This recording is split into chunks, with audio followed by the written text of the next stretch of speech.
সন্তানের আকিকা কে করবে?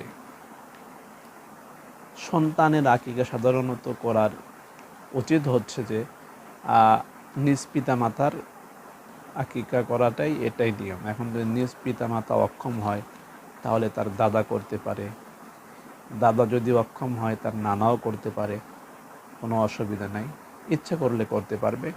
তবে উত্তম হলো পিতামাতার জন্যই সন্তানের আকিকা করা উচিত।